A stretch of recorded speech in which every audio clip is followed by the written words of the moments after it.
la une, arrêt des cours dès 10h ce mardi. Le G20, cadre regroupant plusieurs syndicats d'enseignants, exige le respect des accords signés en 2014. À côté, le G7 annonce une grève et une marche pour les mêmes revendications. Le ministère de la fonction publique devrait rencontrer ses syndicats jeudi prochain. En attendant, le directeur de cabinet rappelle les efforts fournis par le gouvernement et invite les enseignants à faire preuve de retenue. À la une également, Lamine Diack reste sous contrôle judiciaire ainsi que ses deux co-prévenus. Le juge a rejeté la demande de main levée. L'ex-président de l'I2AF devrait rester à Paris pour le procès renvoyé au 3 juin. L'Union nationale des mareyeurs en grève dès demain. Les membres protestent contre la nouvelle taxe sur la charge à l'essieu des camions frigorifiques. À Mbour et à Saint-Louis, ils sont prêts à cesser toute activité pendant 3 jours. Tout d'abord, première réunion du comité de pilotage du dialogue national. Elle se tiendra à la salle de conférence du 10e étage du building administratif président Mamadou Dia. Le président du comité de pilotage, Famara Ibrahima Sagna, et les membres ont été officiellement installés le 26 décembre dernier au Palais de la République. Le G20 tourne le dos aux salles de classe ce mardi à partir de 10h, un mouvement d'humeur qui concerne que cette journée. Ces syndicats d'enseignants réclament le respect des accords signés avec le gouvernement en 2014. Ils ne sont pas les seuls. Le G7, qui regroupe les syndicats les plus représentatifs du secteur, prévoit aussi une grève suivie d'une marche le 23 janvier prochain. Ce jeudi, les représentants de ces organisations devraient rencontrer la ministre de la fonction publique, Mariama Sarr. Son directeur de cabinet précise tout de même que des actes d'apaisement ont été posés par le gouvernement avec la nomination, la titularisation ou le reclassement de 48 000 agents. Mamadou Camara Fall demande donc aux enseignants d'être plus responsables.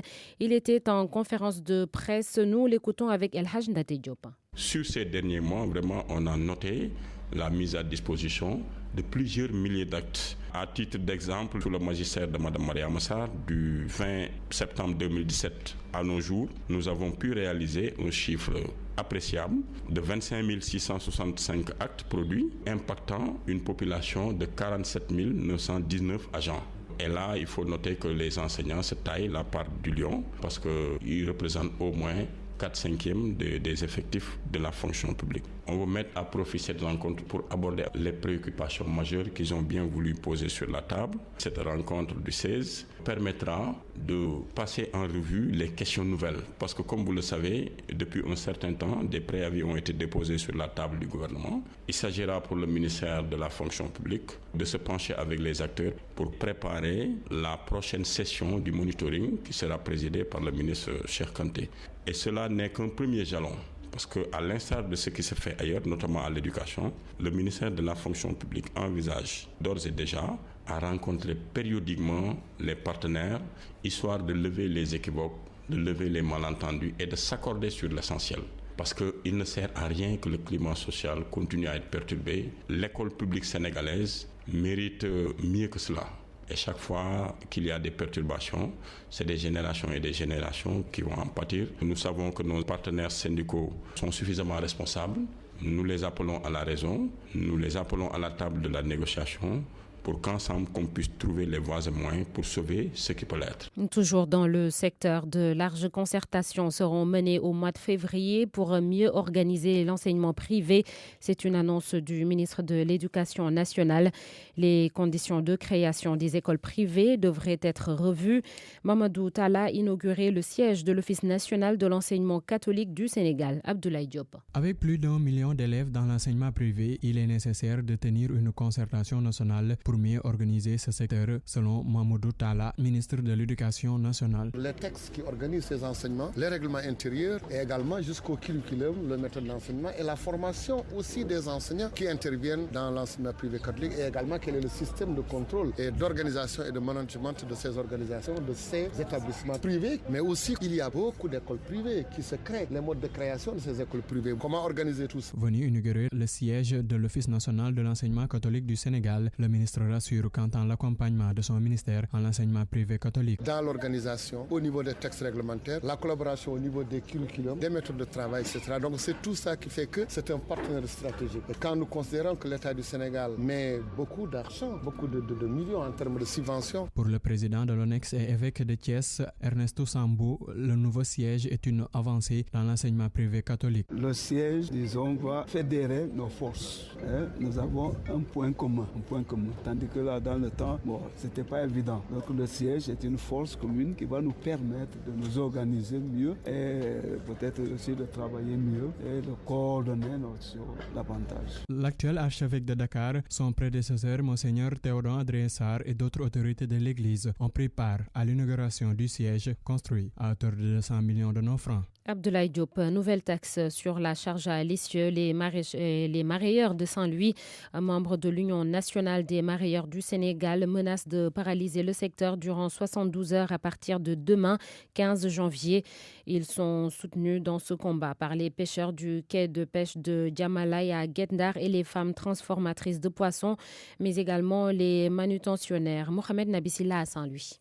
Par la voix de sa présidente Fatou Diagne, le collectif des jeunes marailleurs de Saint-Louis déplore les règles appliquées à la surcharge à l'essieu. Notre mécontentement sur le pont bascule, ce qui est inadmissible, anormal, ce qui freine même notre activité.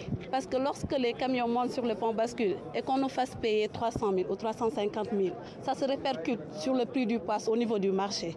Déjà, les populations sentent l'effet du pont bascule sur le prix du poisson. Il est temps qu'on s'arrête pour revoir les choses parce que nous n'en pouvons plus. Une revendication à laquelle adhèrent les pêcheurs, marailleurs et femmes transformatrices du quai de Diamalaye. Amadou Faye est leur porte-parole. Un camion qui contraint on lui fait payer 300 et quelques mille francs. C'est normal ça. Vous allez atteler l'économie, on va bloquer cette économie-là. Quand un chargement d'un camion de 20 tonnes, s'il faut attraper 800 caisses pour vendre que les 200, verser le reste dans le fleuve, je dis que c'est inadmissible. Les marailleurs de Saint-Louis mettent en garde Thierno Mbengue qu'ils ne considèrent pas comme leur interlocuteur face au gouvernement. Thierno Mbengue, moi je ne le considère pas étant le secrétaire général des marailleurs. Il a été coopté par l'État. L'État doit savoir qui coopté. On va paralyser ce pays pour 3 jours sur la consommation du poisson. Autour de leur président Bassirou Fall, les marailleurs de Saint-Louis marquent leur volonté de paralyser le secteur de la pêche pour 3 jours à compter du 15 janvier prochain. RFM Saint-Louis, Mohamed Nabissila. À Hambourg également, les marailleurs vont entamer une grève demain.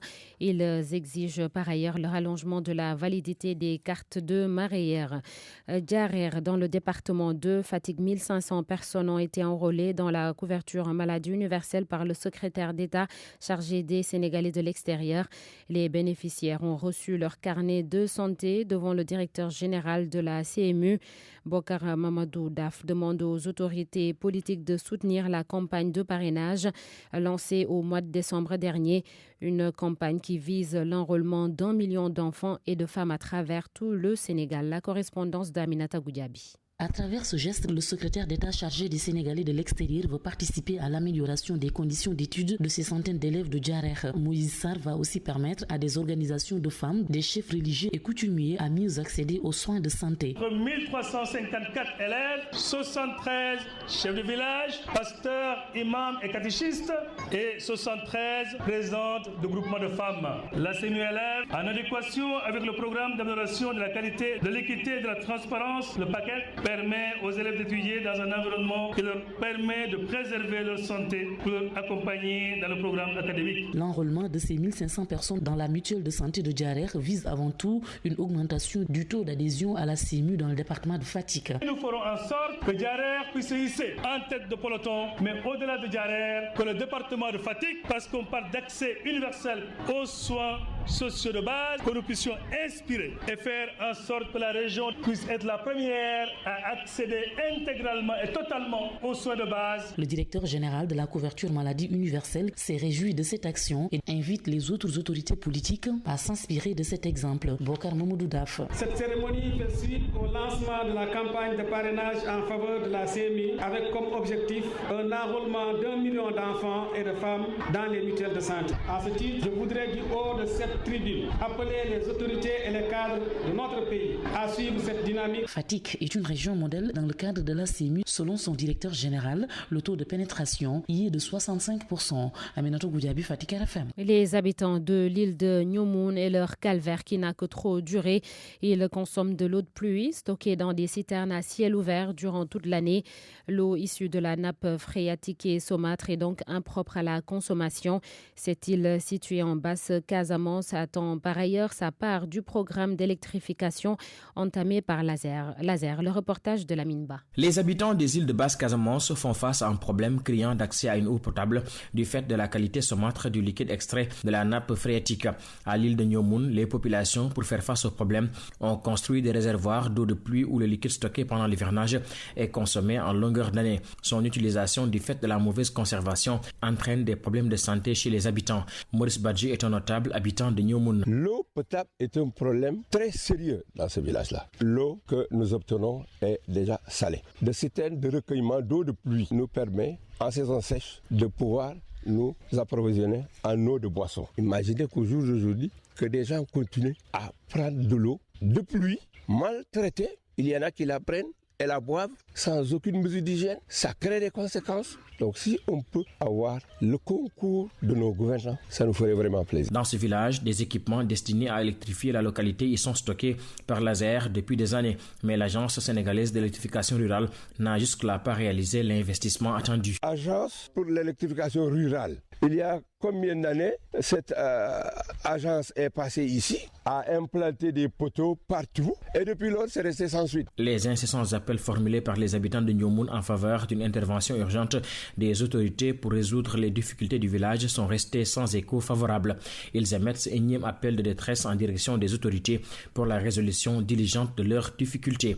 Lamine Ba, Ziguinchor, Radio Futur Média. Affaire Lamine Diack, le tribunal de Paris a rejeté la demande de main levée du contrôle judiciaire pour l'ex-patron de l'athlétisme mondial et 2 de ses co-prévenus, Habib Cissé, conseiller juridique de Lamine Diack, et le médecin Gabriel Dolé, responsable du département antidopage de l'I2AF au moment des faits. Le juge pense qu'il y a des risques de fuite, même si Lamine Diack a tenté de le convaincre de sa bonne foi. Paris, Chersidou Silla. D'abord, il y aura une audience de mise en état le 27 avril prochain. Si les parties s'accordent, le procès aura lieu du 3 au 22 juin 2020. D'après la juge Rose-Marie Huneau, il est possible d'avoir 3 audiences supplémentaires car un nouveau témoin a été convoqué. En clair, le procès pourrait aller au-delà du 22 juin. Le renvoi a été demandé par le parquet pour 2 motifs. Maître Moussa Sarr, un des avocats de Massata Diack. Premier motif, ils soutiennent, et c'est le parquet qui assure la poursuite dans le cadre de cette procédure, qui soutient avoir reçu tardivement l'exécution de la délégation judiciaire qui venait du Sénégal. Maintenant, le retard n'est pas imputable au Sénégal. Certainement, c'est lié à des questions de procédure interne en France entre le QDRC et le ministère de la Justice. Le deuxième motif, c'est le parquet lui-même, maître des poursuites, qui reconnaît qu'il y a une irrégularité de procédure en soutenant clairement que l'ordonnance de clôture de renvoi correctionnel du 19 juin 2019 a rajouté une nouvelle infraction de recel qui n'était pas prévue dans la mise en examen contenue dans le mandat d'arrêt. Visiblement, le renvoi du procès n'arrange pas Lamine Diack, ancien patron de l'athlétisme mondial, renseigne Maître Simon Ndiaye, est pressé de laver son honneur. M. Lamine Diack ne sollicitait pas ce renvoi. M. Lamine Diack était venu aujourd'hui pour s'expliquer parce qu'il veut laver son honneur. Il est pressé que les choses soient dites pour que la vérité éclate enfin. Parce que jusqu'ici, il a été accusé de choses extrêmement graves et ce qu'on trouve dans le dossier pénal, notamment dans l'ordonnance de renvoi, il y a un fossé entre ce qu'on trouve dans ce dossier et la réalité. Paris, Cheikh Sidou Silla, RFM. Merci, cher Sidou Silla. Il est 7h14 et c'est la fin de ce journal. Merci, Sorna Natabay. On enchaîne avec les titres sport. Malal Junior gagne. Mise en place de l'équipe nationale junior de rugby, la direction technique nationale de la Fédération sénégalaise a lancé un vaste programme de détection pour trouver les bonnes graines éliminatoires de la CAN féminine. Les Lions entrent en regroupement au centre Youssouf Ndiaye de Guéro. 25 joueuses convoquées par le sélectionneur national Moussa Cissé qui prépare les éliminatoires devant jouer contre le Libéria le 9 février prochain. Moussa Cissé s'est prononcé au micro d'Abdou sur cette rencontre. Nous sommes dans la continuité. Depuis le 4 novembre, nous sommes en regroupement. On a fait 1 mois et demi et on a pu ponctuer ça avec des matchs amicaux contre la Gambie. On se projetait pour jouer des matchs amicaux la semaine dernière contre le Burkina Faso. Ils préfèrent qu'on joue les matchs au mois de février. Donc nous, on va continuer à dérouler notre programme. Au premier match des éliminatoires contre le Libéria prévu le 9 février prochain. Donc on est dans la dynamique de préparation, on continue. Maintenant on n'a pas de match amicaux contre des équipes nationales, mais nous continuons avec les centres de formation. La semaine passée nous avons joué contre Génération Foot et nous sommes allés à Denis Birando pour jouer. La semaine prochaine nous allons jouer contre Djambar à Djambar, histoire d'avoir une équipe qui va essayer de nous mettre la pression, de nous mettre de la vitesse dans le jeu, mais aussi de permettre aux filles de sortir du centre et d'aller découvrir un autre environnement. Parce que c'est un de nos problèmes. Donc là, nous sommes dans le travail, nous continuons. Et je pense que d'ici le 9, avec les joueuses qui étaient un peu blessées, on en a eu 3 ou 4. Une de nos joueuses qui est partie en France cette semaine. On est en train de voir comment avoir la meilleure équipe possible. Et on compte aussi sur les joueuses qui sont en France pour pouvoir venir épauler le. Voilà, passe en retrait en votre direction. Merci Malal, Junior Diagne, RFM Matin à 7h40 tout à l'heure. Notre invité, Mariam Sow, présidente du conseil d'administration d'ENDA et coordinatrice de la dynamique pour la transition agroécologique. Entretien donc à partir de 7h40 sur RFM Matin. Il est 7h16 et tout de suite la culture. Ndaté Diop. Bonjour. La communauté mouride engage un autre grand chantier après la mosquée Massali Koulijinan. Il s'agit du musée Serigne Touba qui aura comme cadre la cité religieuse de Touba. Une œuvre architecturale qui va regrouper tous les objets et écrits du fondateur du mouridisme. Le comité de pilotage a rencontré la presse hier au musée des civilisations noires. Mamadou Oumarba. Le musée Serigne Touba, ou musée du mouridisme, va résumer l'ensemble du patrimoine matériel du cheikh, de sa famille biologique et de tout ce qui touche au mouridisme. Matar Ndiaye, président de la commission scientifique et culturelle du musée. Le musée a un seul et unique objectif, rassembler l'ensemble des objets patrimoniaux de Serigne Touba. Quand on parle de Serigne Touba, on inclut ses enfants, on inclut ses cheikhs, on inclut l'ensemble de la communauté mouride. Ce patrimoine est divers et multiforme. Ça peut prendre sous les formes d'objets, que ce soit des malles, que ce soit des cafetières et plusieurs objets, entre autres. Les objets qui vont équiper ce bijou seront tirés de sites bien connus du milieu mouride. Plusieurs objets qui se trouvent aujourd'hui dans des lieux bien connus du mouridisme. Plus précisément à Kergoumak, dans la région de Diourbel, et une bonne partie se trouve à Touba présentement, à Beiti, à Daré Kamil et entre autres à Darou Khoudos. Malik Mbaou est l'architecte concepteur. C'est de faire un bâtiment assez complexe. Bon, ce bâtiment traduit le départ. Maintenant, le retour est traduit par un autre bâtiment qui se trouve tout de suite en face, qui est le bâtiment qui va recouvrir tous les objets de Serigne Touba. L'ensemble des deux bâtiments font à peu près 19 000 mètres carrés. Et puis, bon, si vous prenez le bâtiment qui va symboliser les effets de Serigne Touba, on est à 5 000 mètres carrés. On y mettra aussi un espace qui est consacré à Cheikh Ibra Fall. Ce musée sera érigé à Touba, mais pour le moment, son coût global n'est pas encore rendu public. D'après le président de la commission scientifique et culturelle, le musée sera d'une dimension internationale. Matar Ndiaye. Nous allons penser à nouer des partenariats intermusées au niveau national et au niveau international. Donc le musée Serigne Touba sera tout simplement un musée qui servira donc de canevas où il y a une jonction donc du monde oriental, occidental et toutes les pensées. Ce sera un lieu de réflexion globale où chacun aura ses idées à donner. Donc on pensera à tout. C'est tout pour cette chronique. Rendez-vous demain avec Anna Rocha. Merci Ndaté Diop. En attendant, pour compléter les actualités culturelles, un peu de cinéma avec la liste des nominations complètes pour les Oscars 2020. Eh bien, décidément, finalement, le film de Mati Diop, Atlantique, ne fait pas partie de la shortlist des 5 films dans la catégorie film étranger. Elle a été présélectionnée, mais au final, Atlantique de Mati Diop n'en fait pas partie. Cinéma, toujours avec le président du jury du prochain festival de Cannes. Ce président, il a été connu la nuit dernière. Il s'agit du réalisateur américain Spike Lee, souvenez-vous, qui a réalisé le film Malcolm X, qui a réalisé également la vidéo de la chanson Remember de Youssou N'Dour il y a très longtemps. Merci d'écouter RFM Matin et Georges Diop nous rejoint dans un instant pour la revue de presse. RFM, la presse du jour. Parce que nous avons su satisfaire aux exigences de nos clients les plus rigoureux à travers le monde, que nous, Beko, sommes devenus aujourd'hui numéro 1 de l'électroménager en Europe. L'efficacité et l'esthétique des produits Beko reposent sur une parfaite maîtrise des technologies de toute dernière génération. Jusqu'au 31 janvier 2020, toute la gamme Beko est en fête chez Electronic Corp avec des remises exceptionnelles. Electronic Corp, partenaire des grandes marques.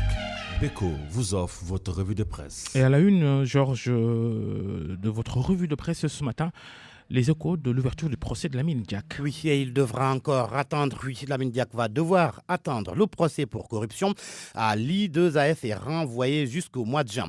Ainsi, l'observateur affirme que Lamine Diack et compagnie sont appelés à prendre leur mal en patience. En effet, selon Vox Populi, le procès est renvoyé à la demande du parquet financier qui a reçu de nouvelles pièces. L'Obs d'ajouter que les maîtres des poursuites ont avancé comme motif de leur requête l'arrivée très tardive sur leur bureau d'enquête qui avait été demandé par les juges d'instruction en 2016 et auquel la justice sénégalaise n'avait jusque-là jamais donné suite. Il s'agit notamment du témoignage que Pape Massata Diack aurait donné en novembre. L'Obs en déduit que si ce procès tant attendu a tourné au fiasco, c'est en partie par la faute de la justice sénégalaise. Les procès-verbaux de la commission rogatoire envoyés à Dakar par la justice française après le refus du Sénégal d'extrader Pape Massata Diack n'ont été réceptionnés par la 32e chambre correctionnelle du tribunal de Paris qu'hier. Malgré tout, Source A s'interroge sur le bien fondé du renvoi du procès. Le journal en doute en tous les cas. En cause, selon des informations recueillies par mon confrère, la justice sénégalaise a fait parvenir dans les délais requis les résultats de l'enquête de Pape Massata aux autorités judiciaires françaises. En attendant, les plaidoiries prévues en juin Lamine Diack confie à la une de Vox Populi dans Vox Populi, la mort dans l'âme, que 4 ans hors de Dakar, c'est terrible pour lui et il aimerait qu'on avance rapidement pour qu'il puisse rentrer. Un autre procès, le procès en appel de l'affaire Thionsek. Selon l'observateur, la Cour a infirmé partiellement la nullité du procès verbal d'enquête et a renvoyé l'affaire au 17 février prochain pour plaidoirie. Ce qui fait dire au journal que les choses se compliquent pour le chanteur. Le journal Le Quotidien parle de cette affaire en usant du vocabulaire musical. Remix pour Thion, peut-on lire à la une du journal. Le Quotidien indique que le lead vocal du Ramdan va encore comparaître devant la justice. Il fera face au juge d'appel pour une évocation dans le fond de son dossier judiciaire relatif à l'affaire des faux billets. Une comparution provoquée par l'infirmation de la décision du jugement en première instance et que ses avocats ont rejeté hier. Hier, Macky a présidé la réunion du secrétariat exécutif national de l'APR. Macky Sall, bien sûr. L'AS en rend compte et informe que la commission de discipline du parti va être réactivée bientôt. L'AS rapporte que si Moustapha Cissé Lo et Moustapha Diakhaté, de par leur posture, ont été particulièrement visés par certains responsables, le chef de l'État a voulu, pour cette fois-ci, passer l'éponge sur ce qu'il considère comme des précédents dangereux. Macky Sall, qui, si l'on se fie à l'AS, est pointé du doigt dans le rapprochement avorté avec Wade. Les libéraux lui font endosser la responsabilité de ce nouveau coup de froid parce qu'il n'aurait pas tenu sa parole. Mais pour Tribune, ce sont les faucons qui sont au cœur du blocage. Selon un responsable de l'APR qui s'est confié à Tribune, il ne souhaite pas voir Wade et Macky se retrouver. Macky Sall qui occupe la une du quotidien national Le Soleil. Le journal informe que le président de la République sera en tournée économique au mois de mars dans le nord du pays. Il débutera à Saint-Louis le 8 mars et finira par Matam le 12.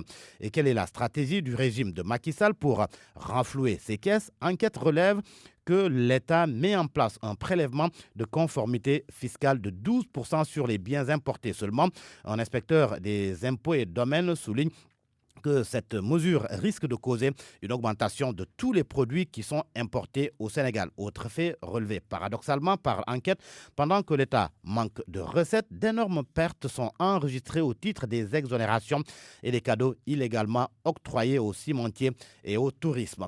Le dialogue national à présent, Famara au défi du maquis. C'est le titre qui barre la une de Sud Quotidien. La raison de cette titraille du journal, le comité de pilotage national le comité de pilotage du dialogue national tient sa première réunion ce matin. Une enquête sur celui que l'observateur appelle l'homme qui voulait devenir président. L'aventure ambiguë de Hadjibou Soumaré. Enquête à lire aux pages 4 et 5 du journal L'Observateur. L'Obs qui évoque une série de vols au cimetière Bakia de Touba. La tombe de la mère de Serigne Abdou Karim Mbacké profanée. Les malfaiteurs ont pillé une centaine de tombes. 2 suspects ont été arrêtés selon le journal L'Observateur. Et on termine par les sports. À la une du journal Record, Opanguet, attaquant des Lions. Sadio est notre leader, confie-t-il dans un entretien accordé au journal. Il a atteint selon lui un niveau assez exceptionnel. Il a prouvé qu'il a sa place parmi les grands. Pendant ce temps, le journal Le Stade s'intéresse à la CAF qui chamboule encore son calendrier. Conséquence, le Sénégal, selon le quotidien Stade, affrontera la Guinée-Bissau en mars.